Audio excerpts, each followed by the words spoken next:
자, 이 시간 우리 함께 교독하며 읽은 사무엘하 9장 1절에서 13절까지의 말씀을 가지고 지금 새날 경건 예배와 금요 부흥 예배 사무엘하 말씀을 이렇게 살펴보고 있는데요. 오늘 사무엘하 9번째 시간입니다.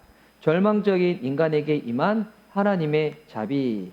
절망적인 인간에게 임한 하나님의 자비라는 이 설교의 제목으로 은혜를 읽고자 합니다. 좌우에 예배 드리신 분들, 온라인 예배 드리신 분들, 오늘 이 설교의 제목으로 서로 이렇게 축복합시다. 하나님의 자비로 충만하세요. 하나님의 자비가 충만할 겁니다. 이렇게 서로 축복하면서 합시다. 시작. 하나님의 자비의 하심이 충만할 겁니다. 할렐루야. 자, 이제 오늘 온라인으로 예배 드리신 분들, 또 삶 가운데서도 예배 현장 가운데서도 하나님의 자비, 은혜, 국률로 가득 채워질 줄 믿습니다. 우리가 인생을 살면서 우리가 무언가 실수를 하고 난 다음에 당하는 어려움도 있지만 어떤 케이스에는 내가 실수한 것이 아닌데 태어날 때부터 원치 않는 그런 어려운 환경 가운데 놓일 때가 있잖아요. 뭐 어떤 분들은 이렇게 육신으로 아니면 뭐 관계적으로 재정적으로 이런 어려움과 두려움, 절망 가운데 딱 놓였을 때 그때 기본적인 우리 인간의 마음이 어떠한가? 어렵겠죠. 답답하겠죠. 아무것도 하지 못하는 이 순간 그러면서 이렇게 가끔씩 오기가 생기면 나니까 아무리 이런 환경 가운데서 태어났다고 할지라도 이런 환경에 처했다고 할지라도 내가 막 의지를 해서 열심을 다해가지고 이 모든 것들을 뒤집어 보겠노라고 하겠지만 그렇게 한다고 해서 되어지기도 하지만 대부분은 사람이 의지적으로 노력한다고 해서 원하는 만큼 다 풀리는 것도 아니고 또한 내가 원하는 대로 이루어진다고 해서 우리 마음 가운데 궁극적으로 만족과 행복감이 채워지는가? 그렇지도 않는 게 우리의 인생이라는 것입니다.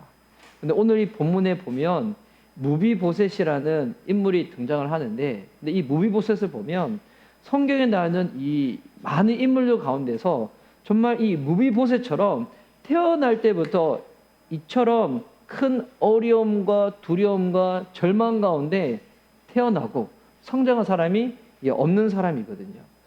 지금 계속 저희가 사무엘하 말씀 살펴보고 있는데 오늘 우리 새벽에 새날 경건 예배 때 이 다윗이 이 나라를 다스리는데 어떻게 다스리냐면 하나님께서 다윗과 함께 하셔서 어디를 가는지 주님께서 이기게 하시거든요. 그러니까 다윗도 하나님이 나로 하여금 이기게 하시구나 이것을 알기 때문에 이 전쟁 가운데서 얻은 많은 전리품들을 내 것이라 여기지 아니하고 다 하나님께 바쳐요. 다 하나님께 금도 은도 하여튼 좋은 모든 것을 하나님께 다 바치는데 이 바쳤던 모든 것들은 결국 나중에 그를 이어서 솔로몬이 왕이 되었을 때 하나님의 성전을 지을 때 그때 이 성전을 금으로 다 도배하고 남을 만큼 다 했으면 이 좋은 거 있으면 하나님께 다 바쳤거든요. 그러니까 다윗도 아는 거죠. 내가 지금 이렇게 강성한 것은 우리 이스라엘이 이렇게 지금 부유한 것은 우리가 군사력이 있고 뭐 어떤 정책을 잘 펴서 그런 것이 아니라 하나님이 함께 하셔서 이와 같은 은혜와 복, 승리를 허락하시는구나. 그것 가운데 이 다윗은 나라도 다스릴 때 어떻게 다스리냐면 이 공의와 정의로 이스라엘을 다스리거든요. 근데 이 공의와 정의가 뭐냐면 이게 하나님이 이 나라를 통치하는 방법이거든요. 그러니까 다윗은 지금 하나님의 대리자가 돼서 이스라엘을 다스리고 있는 겁니다. 그런 상태에 있을 때 이 다윗이 또한 이 마음에 어떤 결정을 하냐면 오늘 이 9장 말씀에 보면 다윗이 사울의 가문 중에 혹여나 아직 남아있는 사람이 있는지 그에 대해서 알고 싶은 거예요. 사울의 가문 중에서 혹여나 아직 살아있는 자가 있을까? 왜 요거를 알고 싶을까요? 사울의 가문 중에서 혹시 남아있는 사람이 있으면 얘네들이 나중에 세력을 얻어가지고 혹여나 쿠데타를 일으킬까봐 다윗이 지금 그것 때문에 그런 게 아니겠죠.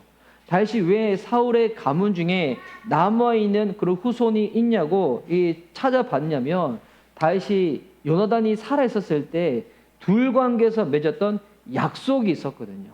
그 약속을 다윗은 아직도 기억하고 있어가지고 그 약속을 실천하기 위해 가지고 이 사울의 후손 중에 남아있는 사람이 있는지 이걸 찾아보는 거예요. 그럼 도대체 다윗이 요나단과 어떤 약속을 맺었던가? 이게 사무엘상 20장 15절에서 17절에 나오는 말씀인데요. 제가 한번 읽어드릴게요. 여호와께서 너 다윗의 대적들을 지면에서 다 끊어버리신 때에도 너는 내 인자함을 내 집에서 영원히 끊어버리지 말라 하고 이 15절 말씀은 요나단이 다윗한테 하는 이야기였거든요. 근데 이때 다윗의 상황은 뭐였냐면 지금 사울 왕한테 쫓기는 상황이었어요. 지금 사울 왕이 있는 그곳에 머물지 못하고 이제 도망을 가기 그 앞서서 요나단이 이렇게 축복을 해주는 겁니다. 하나님이 너를 택하셔서 너를 이스라엘 왕이 그 다음 즉위케 하실 건데 비록 지금 상황이 힘들다고 해서 마음 움츠러들지 말고 하나님이 너와 함께 하셔서 너의 집이 끊어지지 않을 거라고. 이때 이 다윗이 요나단과 이런 약속, 언약을 맺습니다. 16절, 10절 말씀 보니까 이에 요나단이 다윗의 집과 언약하기를 여호와께서는 다윗의 대적들을 치실지어다 하니라. 다윗에 대한 요나단의 사랑이 그를 당시 맹세하게 하였으니 이는 자기 생명을 사랑같이 그를 사랑함이었더라. 자, 이 내용을 자세히 보면 지금 요나단이 다윗한테 축복하는 내용이잖아요. 하나님이 너의 대적을 다 치실 거라고, 너의 집을 하나님이 견고케 해 주실 거라고. 그런데 요나단이 죽었잖아요. 그래서 다윗은 이 약속과 이 축복을 이루신 하나님을 찬양하면서 이 축복을 허락한 요나단의 후손을 찾고 싶은 거예요. 왜? 그와 맺은 약속을 지키기 위해 가지고. 그래서 이 사울 왕이 살아있었을 때 사울 왕의 가문에서 수종을 들었던 시바라는 사람이 있었습니다. 시바. 시바라고 하니까 자꾸 이제 우리나라 말로 억양이 좀 표현이 좀 그렇죠. 그래서 이렇게 어떤 목사님들은 이 시바라 부르지 않고 이름을 달리 부르더군요. 사람들 이름 붙여가지고. 우리는 시바라 부르지 말고 뭐라 부를까요? 은하? 철수? 영희? 그냥 시바라 부릅시다. 자, 시바라 부르는데, 자, 시바를 불러서 다윗이 그 시바한테 물어보는 거예요. 3절 말씀 보세요. 왕이 이르되 사울의 집에 아직도 남은 사람이 없느냐? 다윗이 왜 물어본다고요? 요나단과 맺었던 그 약속을 지키기 위해서. 근데 이 얘기를 들은 시바는 이 다윗한테 뭐라고 대답을 하는가? 3절 후반절에 또 계속 읽을게요. 내가 그 사람에게 하나님의 은총을 베풀고자 하노라 하니 시바가 왕께 아뢰되 요나단의 아들 하나가 있는데 달이 저는 자니라 하니라. 자, 보니까 이 사울 왕도 죽었고 요나단도 죽었지만 아직 누가 남았다고요? 요나단의 아들이 남아 있다는 거예요. 근데 이 본문을 보면 참 재밌는 게 지금 시바가 대답을 하는데 이 요나단의 아들의 이름을 언급을 하나요, 안 하나요? 언급을 안 하죠. 그럼 뭐라고만 얘기하고 있냐면 지금 그가 다리를 저는 사람이라는 거예요. 다윗은 그 사람을 찾고 싶다고 하는데 근데 시바는 그 사람이 있기는 있는데 지금 다리를 절고 있다라고만 이야기를 딱 하는 거예요. 왜 이름을 이야기하지 않을까요? 오늘 우리 금요일에 반주 섬기려고 멀리서부터 왔는데 강변북로에 갇혀가지고 지금 도착했다고 합니다. 중간에 돌아갈 수도 있는데 안 돌아가고 온 거 참 귀합니다. 할렐루야. 자, 그래서 왜 이름을 이야기하지 않았는가? 자, 이 다윗은 정말 순전한 마음으로 이 약속을 지키기 위해 가지고 자비를 베풀기 위해서 그랬던 거였는데, 근데 시바는 이걸 어떻게 생각했냐면 정치적으로 이해를 한 거예요. 왜 다윗 왕이 지금 강성하고 부족함이 전무였는데 왜 사울의 후손 요나단의 아들을 찾고자 하는 것일까? 혹여나 아직 남아있는 그런 세력들이 있으면 나중에 이들이 세력을 얻어서 더 커지기 전에 이미 이 싹을 다 잘라보려고 그런 것 아닐까? 그러니까 시바는 이것을 정치적으로 생각을 하는 거예요. 다윗의 이야기랑 지금 시바의 지금 생각이랑 완전히 엇박자가 난 거죠. 이런 엇박자 우리 잘 이렇게 경험하면 안 되는데 우리가 가정에서 경험할 때가 종종 있죠. 우리 부모와 자식 가운데 또 배우자와 배우자 가운데 우리 교회 성도님들은 이 모든 관계 가운데 그런 엇박자가 생기지 않았으면 좋겠습니다. 또 목회자와 우리 성도님들 가운데 하여튼 우리의 모든 삶 가운데 하여튼 지금 다윗과 시바는 지금 이게 엇박자가 난 거예요. 자, 그런 다음에 이 요나단의 아들을 결국 찾아오는데 이 사람의 이름이 무비보셋이거든요. 이 무비보셋은 보면 사울 왕이 죽고 난 다음에 이 유모가 사울 왕이 죽었구나 하면서 급하게 이 무비보셋을 데리고 도망을 치다가 어떻게 하냐면 이 무비보셋 아기였을 때 이를 떨어뜨려 버려요. 그래서 사무엘하 읽으신 분들은 이 내용을 아실 거예요. 그리고 난 다음에 그가 어렸을 때 이 후천적 사고로 말미암아 가지고 다리를 절게 되는 장애인이 되어버린 거거든요. 그때 무비보셋의 나이가 몇 살이냐면 5살이었어요. 이게 사무엘하 4장 5절 말씀에 나와 있거든요. 급하게 하다가 떨어뜨려서 다리를 절게 돼. 그러니까 이 무비보셋의 입장에서 한번 생각해 보세요. 자, 무비보셋은 태어났어요. 근데 어렸을 때 어떻게 된 거예요? 할아버지도 죽고 아버지도 죽은 거예요. 근데 할아버지랑 아버지만 죽은 것이 아니라 지금 고아의 신분 가운데서, 그러니까 태어날 때부터 그가 다리가 저렸던 사람이 아니었어요. 근데 이런 불의한 사고로 말미암아 가지고 다리를 절게 된 거예요.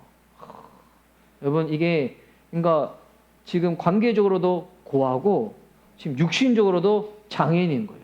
근데 하필 그 할아버지가 누군 거예요? 사울왕인 거예요.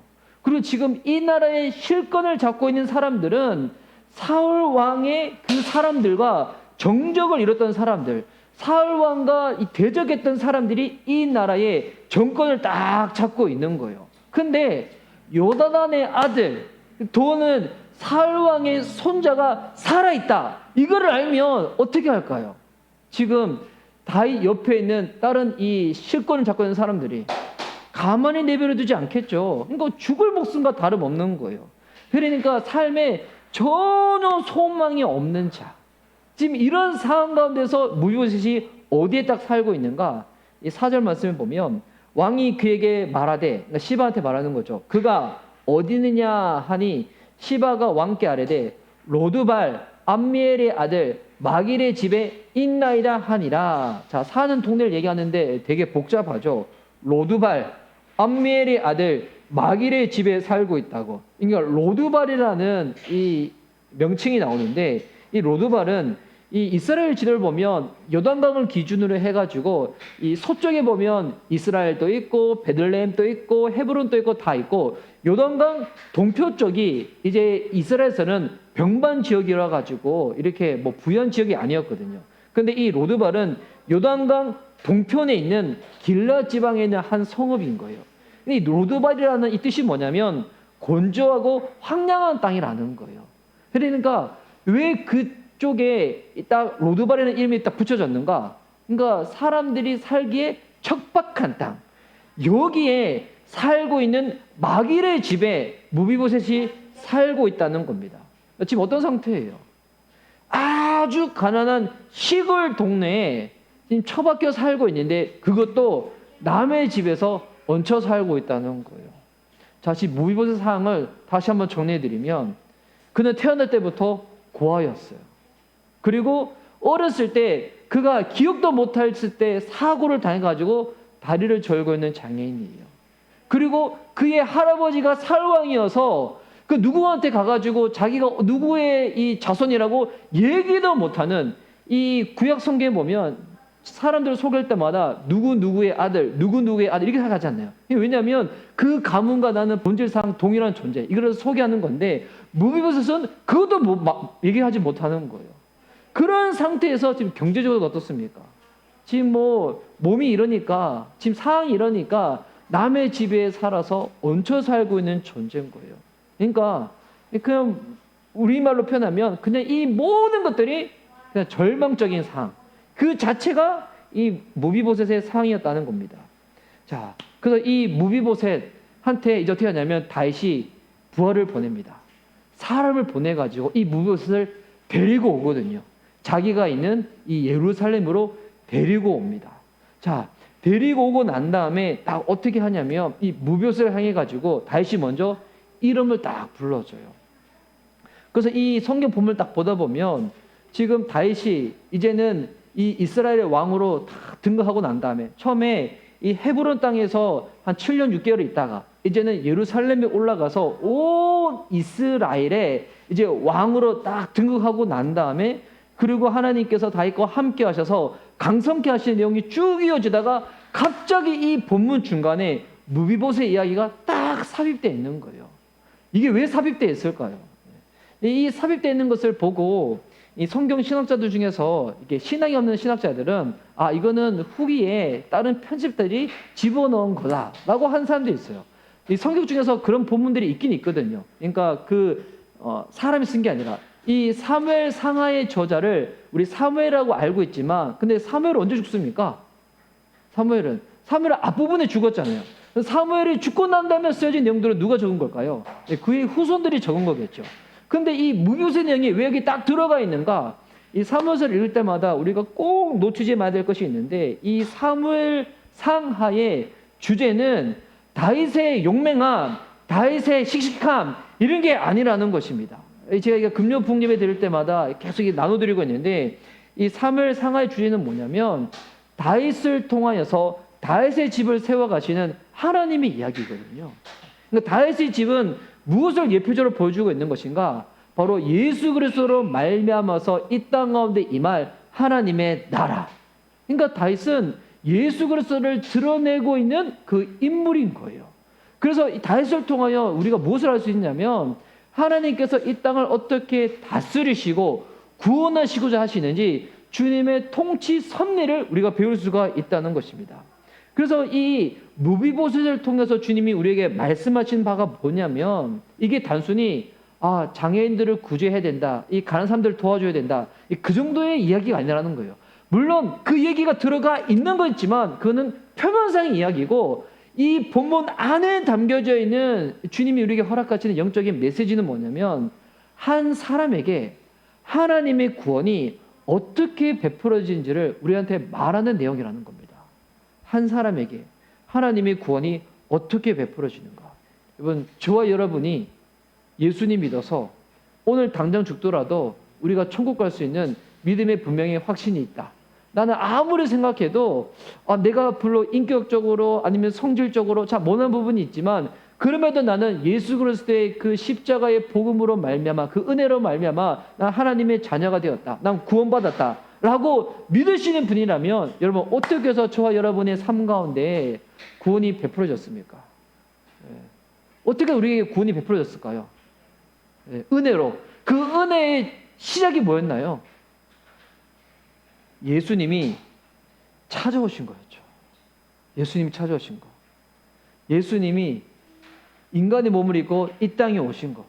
그리고 그 십자가에서 죽으셨던 그 복음이 2000년의 시간이 흘렀지만, 이 조선 땅에 100여 년 전에 젊은 외국인 선교사님들이 성경책을 들고 복음을 전하고, 그리고 그 복음이 시간이 흐르고 난 다음에 모태신앙이든 안 모태신앙이든 그와 상관없이 여러분의 삶의 현장에, 여러분의 인생 가운데 복음이 딱 전달되어졌다. 여러분, 이게 어떤 일입니까? 주님이 우리 삶 가운데 찾아오신 이야기예요. 여러분, 구원은 우리의 노력과 우리의 애씀으로 얻어지는 게 아니잖아요. 혹은 그렇게 이해하신 분들이 있다면, 물론 우리 미션 대바비 교회는 그런 성도들이 없지만, 내가 노력해야 돼, 내가 무언가 착해야 돼, 내가 무언가 선행해서 해야 돼, 그렇게 이해하신다면 여러분, 그건 구원이 아니거든요.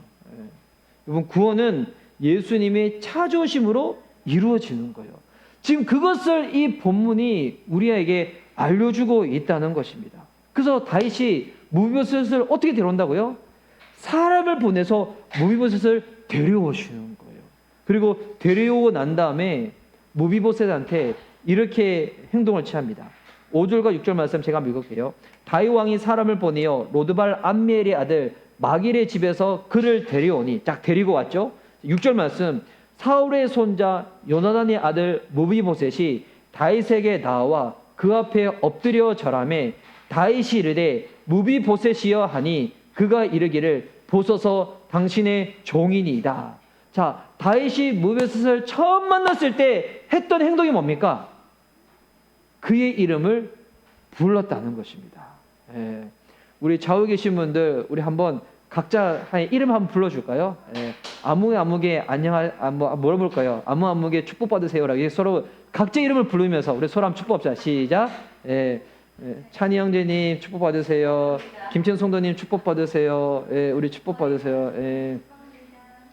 자꾸 우리 인생 살다 보면 우리 이름은 사라지고 다른 사람 이름이 붙잖아요. 뭐 누구 엄마, 아니면 누구 아빠, 뭐 이렇게 부르고, 아니면 어느 회사 뭐 대표원이 붙는데, 근데 이 다윗은 무비보셋을 딱 만나자마자 뭐부터 한 거예요? 그의 이름을 불렀다는 겁니다. 그 이름. 그러니까 지금 다윗은 이 무비보셋을 대할 때 정치적인 어떤 뭐 공약, 아니면 뭐 수단, 이렇게 대하는 것이 아니라 지금 대중과 총중으로 대하는 것이 아니라 한 사람, 한 영혼으로 대하고 있다는 거예요. 지금 한 나라의 왕이 이 한 사람을 만났을 때 그냥 수많은 군중 가운데 한 사람이 이렇게 대하는 것이 아니라 그냥 한 인물, 한 영혼, 이거 딱 대하고 있다는 겁니다. 우리 교회는 아직 이게 작은 교회라서 그냥 우리 모든 교회 성도님들 이름들을 다 알잖아요. 근데 교회가 조금만 커도 나중에 어떻게 되냐면 교회가 한번 몇백 명, 몇천 명 되면 같은 교회 예배 드리더라도 성도님들이 서로 이름을 잘 모르는 교회들이 많이 있잖아요. 또 나중에는 이 담임 목사님도 성도님들의 얼굴 이름을 모를 때도 생기게 돼요. 교회가 확 커지다 보면. 그래서 제가 이제 들은 얘기 중에서 어느 큰 교회에서 부목사님으로 계시다가 이 작은 교회 담임 목사님으로 청빙 가신 분이 있대요. 근데 작은 교회로 갔는데 그 교회가 한 40여 명 됐대요. 예, 작은 교회인데 우리 교회보다 커요.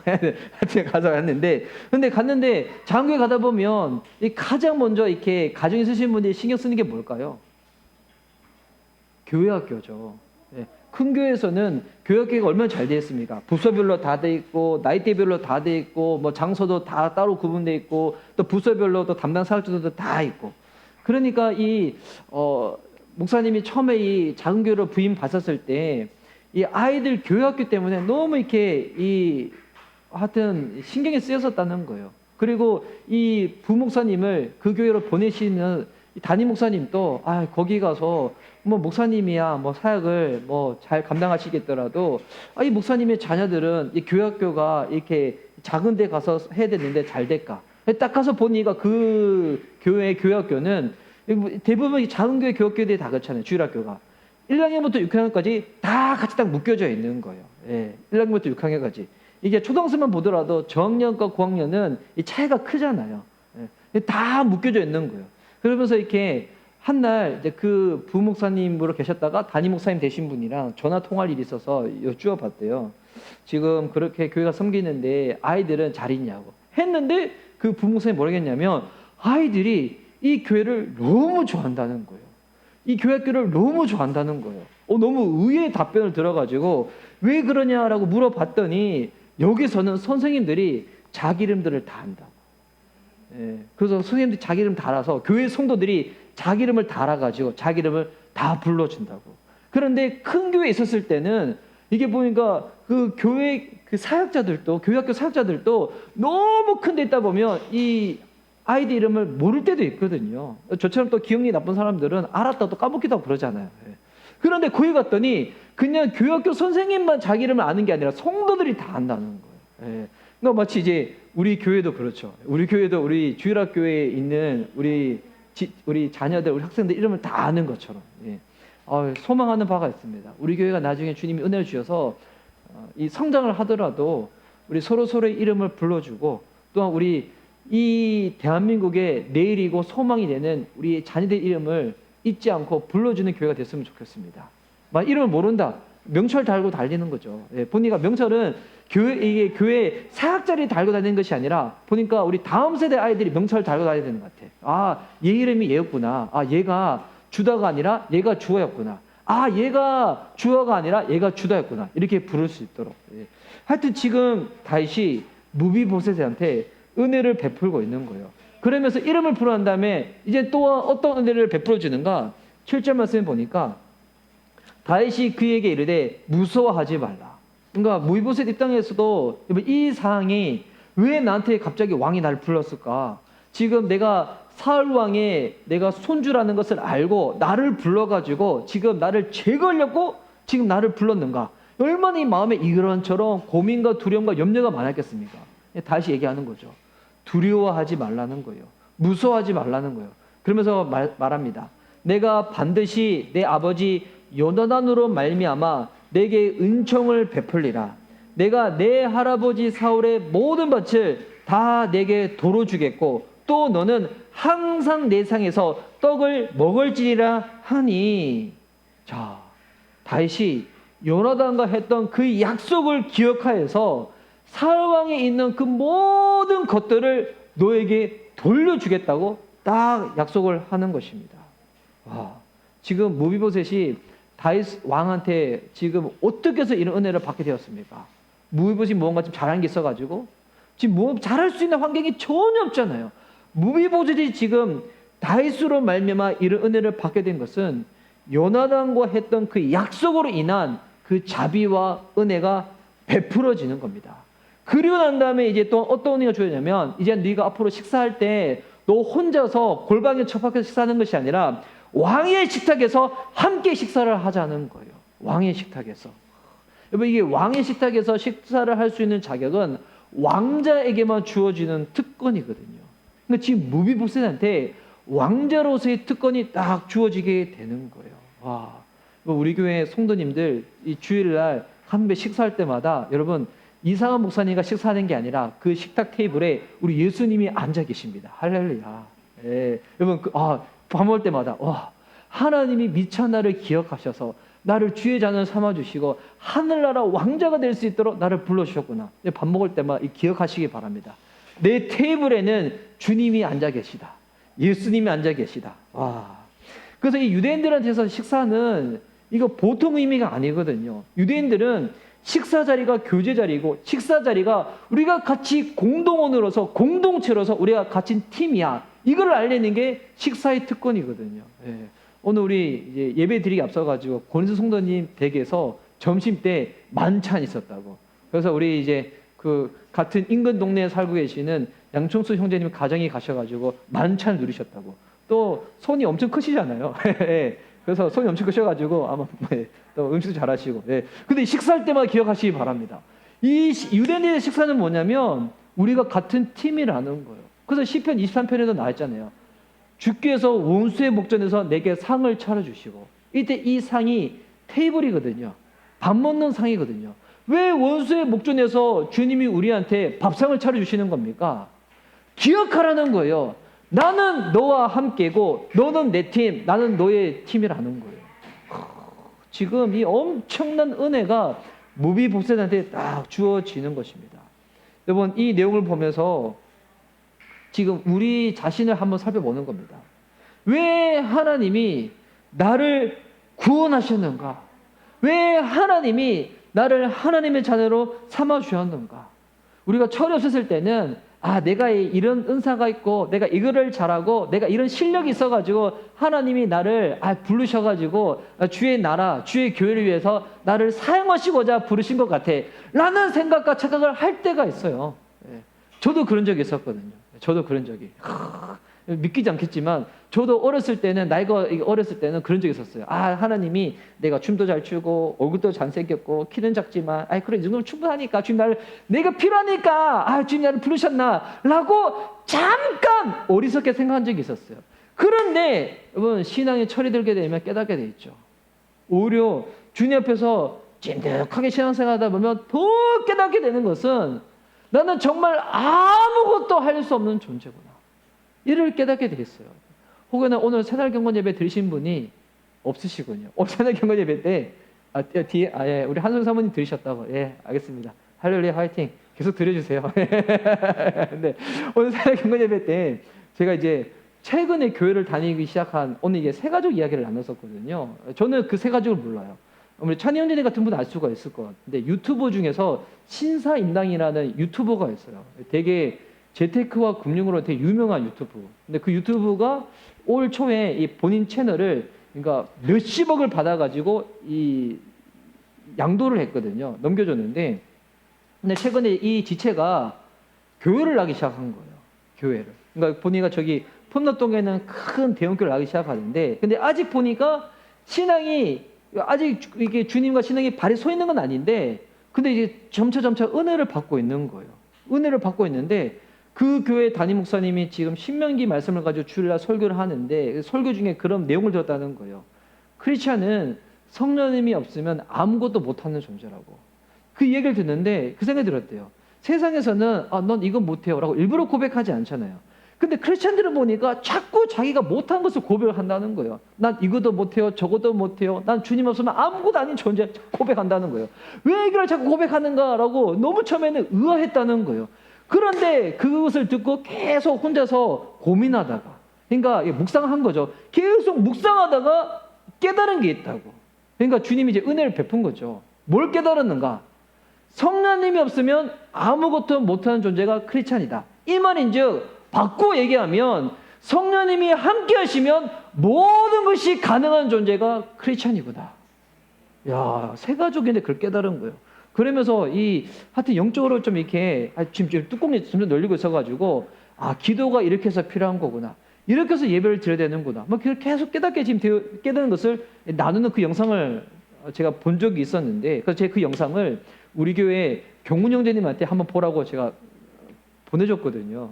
형제님이 본인은 교회를 꾸준히 다닐 만한 의지가 부족해가지고 좀 쉬어야 될 것 같다고 해가지고, 그래서 물론 의지도 필요한데 근데 의지 앞서서 은혜가 필요한 거다. 그러면서 제가 보내드렸는데, 본다고 했는데 봤는지 모르겠어요. 예.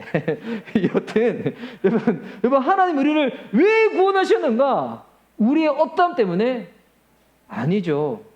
하나님의 언약 가운데 주님의 자비, 주님의 은혜를 주님이 베풀어 주신 거예요.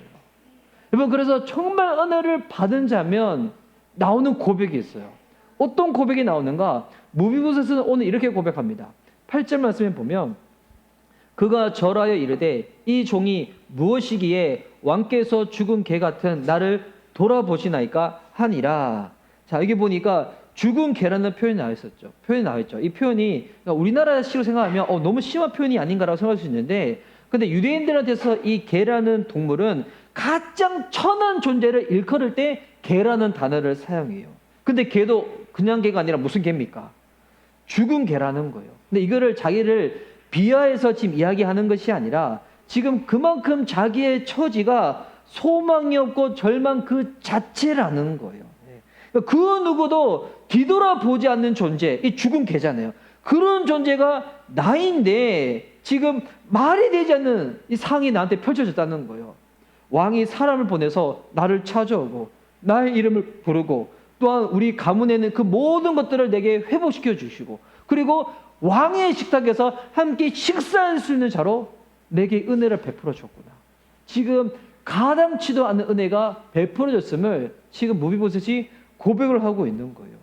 오늘 이 설교의 제목이 절망적인 인간에게 베풀어진 하나님의 은혜거든요. 근데 원래는 원 제목을 뭐로 하려고 했었냐면 죽은 개 같은 인생에 찾아온, 이렇게 하려고 했어요. 근데 이렇게 하면 너무 표현이 너무 이렇게 좀 심한 것 같아가지고 저는 성경 본문을 따와서 그대로 하려고 했던 건데, 근데 이 본문을 모르시는 분은 목사님이 표현 너무 심하게 하는 거 아니야? 죽은 개가 뭐야, 죽은 개가. 뭐 이렇게 오해할까봐, 그래서 너무 자극적으로 느껴질까봐 조금 표현을 바꾼 거예요.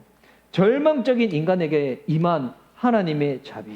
그러니까 지금 무비보셋한테 하나님의 은혜, 하나님 자비가 베풀어진 거예요. 그래서 오늘 이 본문을 보면 우리가 구원에 대해서 깨달을 수 있는 두 가지 영적인 이 교훈이 있습니다. 하나는 무비보셋을 통해 가지고, 다른 하나는 다윗을 통해서인데, 먼저 무비보셋을 통해 가지고 우리 깨달을 수 있는 거. 여러분, 구원은 주님의 전적인 은혜이고 자비잖아요. 그래서 이 구원의 은혜를 누린 자는, 이 구원을 받은 자는 절대적으로 하나님께 감사와 영광을 돌릴 수밖에 없다는 것입니다. 오직 하나님께. 여러분, 이 구원의 감격은 한순간의 이벤트가 아니잖아요. 이거는 영원한 거거든요. 그런데 안타까운 것은 우리가 그리스도인들이 이 땅을 살아가는 동안에 이 구원의 은혜, 구원의 감격이 세상 그 어떤 것보다도 가장 위대한 주님의 사랑이고 내 삶 가운데 베풀어진 가장 놀라운 주님의 기적인데, 우리가 이 은혜를 잊어버릴 때가 있다는 겁니다. 여러분, 만약 누군가 사형수가 있는데 이 사형수가 진짜 죽는 거예요. 진짜 죽는 것인데 그 누군가 나의 이 죄를 대신 뒤집어쓰고 나를 대신해서 죽어버렸다. 여러분, 이게 진짜 실제라면 이 감격과 감사가 아무리 내 삶이 분주하고 바쁘다고 해서 싸그라지고 잃어버리게 될까요? 내가 뭔가 이루고 싶은 게 있는데 그거 당장 이루어지지 않는다고 해가지고 주님께 삐지고 손만 들고 섭섭이 기시일이 찾아와가지고 주님께 맞게 늘 옹졸해 있고 늘 이렇게 될까요? 아닐 겁니다. 정말 내가 죽을 수밖에 없는 죄인인데, 내가 이 지옥에 들어갈 수밖에 없는 죄인인데 하나님이 나를 건져내셔서 내게 은혜를 베푸시고 내 이름을 기억하시고 나를 그 정도만 아니라 왕의 식탁에서 같이 식사할 수 있는 자격으로 나를 그렇게 격상시켜 주셨다. 이거를 정말 믿는다면 뭐 우리가 할 수밖에 없는 거, 감사와 감격 가운데 감사하며 하나님께 영광을 돌 수밖에 없다는 것입니다. 이 내용을 보니까 주님이 저한테 하시는 내용인 것 같아요. 저한테 하시는 내용. 아멘 터지죠. 예, 아멘 터지. 예, 아멘 막 터집니다. 예, 예. 제가 충만할 때도 아멘이고요. 그러지 못할 때도 아멘이고요. 이게 사역을 하다 보면 하여튼 이상한 상황에서 이 마음이 갑자기 확 무너질 때가 있거든요. 그런데 그때 주님이 우리한테 말씀하시는 것 같아요. 너는 무너질 수 없는 자야. 왜? 너한테 베풀어진 하나님의 사랑과 은혜를 너 생각해봐. 그거 생각하면 여러분 다시 우리의 믿음은 회복되어지는 것이 당연한 것인 줄 믿습니다. 여러분 잊어버리지 마시기 바랍니다. 하나님이 나를 구원하시기 위하여 내게 베푸신 이 은혜가 얼마나 놀라운지. 더 나아가서 우리가 다윗을 통해서도 우리가 얻을 수 있는 영적인 교훈이 있어요. 여러분 내가 이 그리스도인들이 가끔씩 이제 그런 것 가운데서 궁금해하시는 분들이 있어요. 초신자들이 약간 신앙이 힘드신 분들이 내가 정말 구원받았나? 이거를 스스로 좀 확인하고 싶은 거예요. 내가 정말 구원받은 존재임을 확인하고 싶은 거예요. 내가 구원받았으면 어떻게 확인할 수가 있을까요? 어떤 사람들은 그래요. 내가 예전에 교회 왔었을 때 어느 사역자분의 기도문을 내가 따라했거든요. 그때 그 기도문이 알고 보니까 영접 기도였는데 그거 따라했는데 그거 내가 기억하고 있기 때문에 나 구원받았어요. 라고 하시는 분이 있어요. 아니죠. 영접 기도문을 하라는 거는 이 수단일 뿐이고 스스로 확인하는 방법이 있습니다. 그게 뭐냐면 구원이라는 게 아무런 조건 없이 주님께서 베푸신 은혜고 자비이기 때문에 아무런 조건 없이 은혜와 자비를 누린 자는 반드시 그 사람을 통하여 자비가 흘러가게 됩니다. 내가 노력해서 얻은 자비가 아니에요. 내가 누릴 수 없는 자격을 하나님께서 허락하시고 내게 베푸신 자비이고 은혜이기 때문에 이거를 실제로 누리는 자는 그 사람을 통하여 하나님의 자비가 흘러가게 된다는 것입니다. 내가 구원받은 하나님의 자녀이다. 이거 어떻게 확인할 수가 있는가? 질문을 이렇게 자기한테 물어보면 되는 겁니다. 나를 통하여 하나님의 자비가 흘러가고 있는 건가? 죄인의 특징이 뭡니까? 욕심이 잉태한 즉 죄를 낳고 죄가 장성한 즉 사망에 이르잖아요. 그러니까 보니까 이 특징이 뭐냐면 욕심이에요. 자기 중심성, 절대로 흘러보내지 아니하고 내 안에만 갇혀있는 그 모습. 여러분 이게 인간의 모습이에요. 원래 우리의 모습이 그런 거예요. 그런데 은혜로 자비로 구원받은 자는 어떻게 살까요? 욕심이 잉태하는 게 아닙니다. 이제 우리 안에 욕심이 아니라 자비가 잉태되어지는 거예요. 긍휼이 잉태되어지는 거예요. 그래서 이것이 잉태되어져서 생명을 베풀게 되는 거예요. 자비를 흘러보내게 되는 거예요. 주님이 우리를 구원하시기 위하여 어떤 은혜를 베푸셨습니까? 내 안에는 모든 허물과 죄를 보혈로 다 덮어주시고 우리를 용서해 주셨잖아요. 저는 제 아내랑 같이 있으면서 살면서 제 아내를 통해 가끔씩 받는 은혜가 있어요.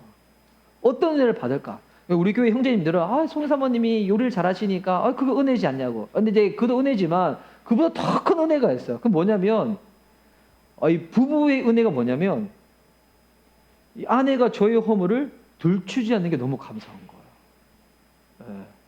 예. 이게 같이 살다 보면 다 보이잖아요. 정말 다 보여요. 예.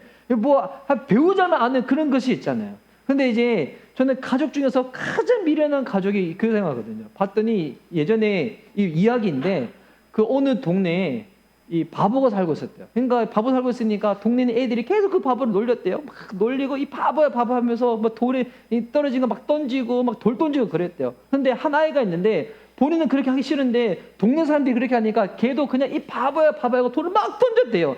근데 집에서 딱 보니까 그 바보가 자기 집에 와 있는 거예요. 알고 봤더니 자기 형인 거야. 예. 여러분 이거 얼마나 이거 미련한 짓이에요. 자기 형한테 동네 사람들이 그런다고 같이 욕하고 돌 던지고. 여러분 그거는 가족이 아니잖아요. 가족의 특권이 무엇입니까? 들추지 않는 겁니다. 허물을 덮어주는 거예요. 오늘 이 설교를 할 때 저는 이렇게 배우자들이 다 같이 올 줄 알았는데 없네요. 그래서 옆에 계신 분들 바라보며 이렇게 서로 좀 고백해 하려고 했는데, 여러분 내 옆에 남편이 있다 생각하고 아내가 있다 생각하고 서로 이렇게 한번 고백해 봅시다. 당신이 나의 허물을 들추지 않아서 감사합니다. 이렇게 서로 한번 고백해 볼까요? 이렇게 결단하며 서로 한번 대뇌어 봅시다. 자, 시작. 당신이 나의 허물을 들추지 않아서 감사합니다. 여러분, 제가 미션 리바이벌 교회 목회자가 되고 여기서 설교할 수 있는, 여러분, 그 이유가 있어요.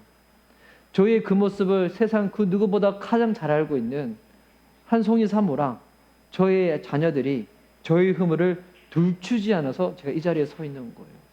만약에 이 방문의 식사 자리에서 이번 일주일 동안 우리 아빠가 어떻게 살았는지, 내 남편이 어떻게 살았는지 그냥 그 10분의 1만 얘기한다.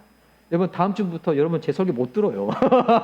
예. 왜 못 들을까요? 우리가 성자를 모시고 있었구나. 그때 그런 게 아니라 어떻게 목사님이 그럴 수가 있어. 그런 실망하는 마음 때문에. 물론 들추지 않아서 그 은혜 가운데 보호를 받아서 제가 사역도 하게 되는 거, 이렇게 하게 되는 거죠. 근데 여러분, 이 은혜가 원래 누구로부터 비롯된 은혜일까요? 우리 주님으로부터, 예수님으로부터. 예수님 우리를 구원하실 때 우리 안에 있는 죄들 다 드러내시고 다 사람들한테 다 까발리고 난 다음에, 그런데 내 용서해 줄게, 이렇게 하지 않으셨죠. 그 예수 그리스도의 피로 말미암아 우리의 모든 죄를 다 도말하시고 덮으시고 들추지 않으시고 파헤치지 않으시고 고발하지 않으시고 우리를 용서해 주신 거예요. 여러분, 다윗이 얼마나 그의 삶 가운데 연약과 실수와 넘어짐이 많았습니까? 여러분, 진짜 사무엘 상하를 곰곰이 읽어보면 우리는 다윗을 통하여 잘한 이야기만 알다도 보니까 다윗 너무 훌륭한 위대한 신앙이라 생각하지만, 보면 위대한 것보다도 그의 삶 가운데 실수하고 넘어지고 깨어진 모습이 어떻게 보면 더 많이 나와 있는 게 사무엘 상하거든요. 그런데 하나님이 그를 왕으로 삼으셨어요. 그리고 다윗을 통하여 지금 자비가 흘러가고 있는 거예요. 어떻게 이것이 다윗을 통하여 가능하게 될까요? 다윗은 그 은혜를 누리고 있는 거예요. 하나님이 내 허물을 들추지 않으시고 나를 용서하셨다. 나를 덮어주셨다. 나를 붙잡아 주셨다. 은혜와 자비를 누린 사람은 사람들 만날 때 그래서 정죄하지 않습니다. 내가 어떤 은혜 가운데 구원받는지 다 알기 때문에 그 사람도 마땅히 주님 앞에서 은혜와 용서를 받아야 될 존재임이 알기 때문에 오늘 이 본문을 통하여 구원이 우리 삶 가운데 어떻게 임했는지, 또한 내가 어떻게 해서 구원받은 자인지 확인할 수 있는 이 본문을 통하여 우리의 삶을 통하여 자비와 긍휼이 흘러갈 수 있는 귀한 통로가 되었으면 좋겠습니다. 우리 안에 생수의 강이 터진다고 하잖아요. 이 성령님이 우리 안에 역사하는 것을 예수님이 그렇게 표현을 하신 건데, 여러분, 성령님이 어떤 분이십니까? 우리가 자비를 실천할 수 있도록, 긍휼을 실천할 수 있도록 우리들 가운데 믿음을 더하시고 능력을 주시는 분이 우리 성령님이시잖아요. 여러분, 그 은혜 가운데, 구원의 은혜 가운데 감격하여 하나님께 영광을 돌리며 저와 여러분의 삶을 통하여 우리 미션 리바이벌 교회를 통하여 자비와 긍휼과 은혜가 흘러갔으면 좋겠습니다. 그렇게 쓰임받을 수 있는 교회가 될 수 있기를, 또 그렇게 주님 앞에 감격으로 나아갈 수 있는 저와 여러분 될 수 있기를 예수님의 이름으로 축복하는 바입니다. 아멘.